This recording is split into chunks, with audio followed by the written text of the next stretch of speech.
கர்த்தருடைய பரிசு நாமத்திற்கு ஸ்தோத்திரம் உண்டாவதாக. இன்றைய ஜீவ வார்த்தை நிகழ்ச்சியை கேட்டுக்கொண்டிருக்கும் அனைவரையும் கர்த்தருடைய பரிசு நாமத்தினால் வாழ்த்துகிறேன், ஆசீர்வதிக்கிறேன். இன்றைய தின தியானத்திற்கு தேவன் கொடுத்த வேத பகுதி, அது சங்கீத புஸ்தகம், அதில் 34ஆம் சங்கீதம், அதில் 6ஆம் வசனம். சங்கீதம் 34:6. இந்த ஏழை கூப்பிட்டான், கர்த்தர் கேட்டு அவனை அவன் இழுக்கண்ணுகளுக்கெல்லாம் நீங்களாக்கி ரட்சித்தார். இன்றைய தினம் இதை கேட்டுக்கொண்டிருக்கும் தேவ பிள்ளைகளே, கர்த்தர் உங்களை ரட்சிக்க வல்லவராக இருக்கிறார். உங்கள் இடுக்கண்கள்னா பிரச்சனைகள், போராட்டங்கள், நோய்கள் என்ன பிரச்சனையா இருந்தாலும் சரி, அதிலிருந்து உங்களை ரட்சிக்க வல்லவராக இருக்கிறார். அவர் காத்து கொண்டு இருக்கிறார். அதான் உண்மை. தேவன் நமது சமூகத்திலிருந்து காத்து கொண்டு இருக்கிறார். எப்போ என் மகன் கூப்பிடுவான், எப்போ என் மகன் என்னை நோக்கி பார்ப்பான், எப்போ என்னோட பிள்ளை என்னை நோக்கி பார்ப்போம், என்னைய கூப்பிடுவோம், என்கிட்ட கூப்பிடுவோம் அப்படின்னு தேவன் நோக்கி பார்த்து கொண்டு இருக்கிறார். தேவனுக்கு நம்ம தேவைகள் எல்லாமே தெரியும். நம்ம புதிய ஏற்பாடு சத்தியத்தில் வாழ்றவங்க, பழைய ஏற்பாட்டிலையும் தேவனுக்கு தெரியும், எல்லாம் தெரியும். ஆனால் நம்ம கூப்பிடுகிறோமா? நிறைய நேரங்களில் கர்த்தர் எல்லாத்துக்கும் தெரியுங்க அப்படின்னு விட்டு போயிடும். நடத்தான் செய்யும், இல்லைன்னு. ஆனால் அது தாமதமாக கிடைக்கலாம், உங்களுக்கு தேவையான நேரத்தில் இருக்குமான்றது கொஞ்சம் சந்தேகமான ஒரு காரியம், சந்தேகக்குறி தான். அப்போ தேவனிடத்தில் கேட்கிற எவனும் பெற்றுக்கொள்கிறான் தான் யோவான் இயேசு கிறிஸ்து மூலமாக சொல்லப்படுகிறது. நம்ம படிக்கணும் அதை. அப்போ கேட்கிற எவனும் பெற்றுக்கொள்கிறான்னா நம்ம கேட்டு பெற்றுக்கொள்பவர்களாக காணப்பட வேண்டும். தேவன் அதற்காக தான் நமக்காக பூமிக்கு வந்தார். எதுக்காகனா நம்மளோட உருவாடுவதற்காக. அப்பா அம்மாட்ட நம்ம கேட்காம நம்ம தேவைகள் தெரியுமா அவங்களுக்கு? பேசிக் தேவைகள் தெரியும் அவங்களுக்கு. நம்ம துணிமணி வாங்கி கொடுப்பாங்க, படிக்க வைப்பாங்க, சாப்பாடு கொடுப்பாங்க, தேவைகளை சந்திப்பாங்க, படுக்கிற ஒரு இடம், ஒரு படிப்புக்கு ஒரு காலேஜ், ஸ்கூலோ என்னமோ, போக்குவரத்துக்கு ஒரு வண்டி, அந்த அடிப்படை தேவைகளை பூர்த்தி பண்ணுவாங்க. இதே போல தான் நம்மளும் தேவன்கிட்ட கேட்காம இருந்தோம்னா அடிப்படை தேவைகள் பூர்த்தி பண்ணப்படும். ஆனால் நமக்கு ஒரு சில காரியங்கள் இருக்கும். அதை தேவன்கிட்ட கேட்கும்பொழுது, நம்ம சொந்த பெற்றோர்கள்ட்ட கேட்கும்போது அவங்க செய்வாங்க. எனக்கு இல்லை, இந்த கலர் ட்ரெஸ் வேணாம், எனக்கு இந்த கலர் ட்ரெஸ் வேணும்னா அதை வாங்கி கொடுப்பாங்க. அப்போ கேட்டு பெற்றுக்கொள்வதற்காக கர்த்தர் நம்மளை அழைக்கிறார். இந்த வசனம் எப்படி ஆரம்பித்து பாருங்க.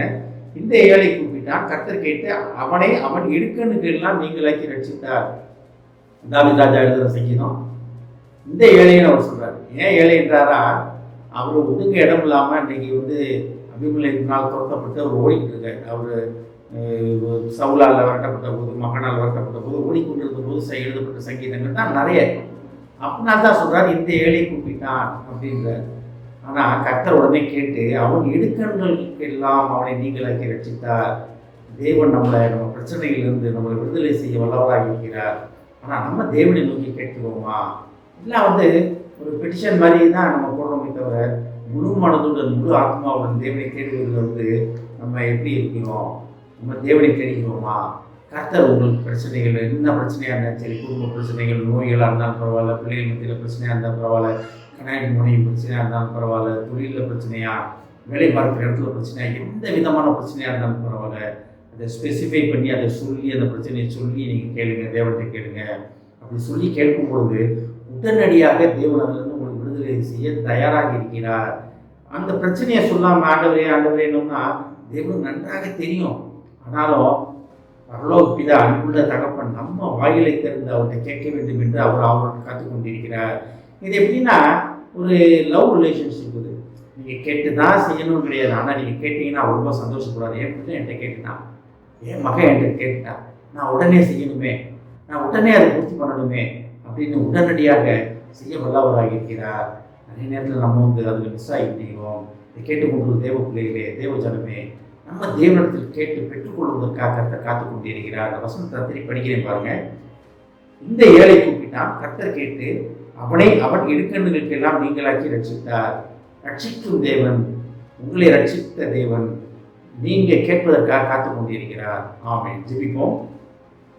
எங்களை அருமனேசமே பரலோக பிதாவே, இந்த ஏழை கூப்பிட்டான், கர்த்தர் அதனை கேட்டு அவன் இடுக்கண்ணுகளுக்கு எல்லாம் நீங்களாக்கி அவனை ரட்சித்தார் என்று பார்த்தோம். ஆண்டவர் ஏஸ்ட் அப்படி நாங்கள் கேட்டு பெற்றுக்கொள்ள நீர் அழைப்பதற்காக நன்றி ஆண்டவர். ரட்சிப்பின் தேவனே,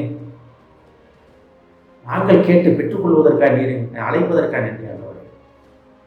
ஏஸ்ட் அப்படி நாங்கள் உம்மிடத்தில் கேட்கிறோம் ஆண்டவரே. நீர் அதை தந்து எங்களை போஷிப்பதற்காக நன்றி தவறே.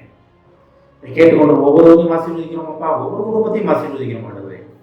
குடும்பத்தில் உள்ள ஒவ்வொருவரும் தவறை தங்கள் தேவைகளை உம்மிடத்தில் கேட்டு பெற்றுக்கொள்ளும் பிள்ளைகளாக அவர்களை மாற்றுவதற்காக நன்றி ஆண்டவரே.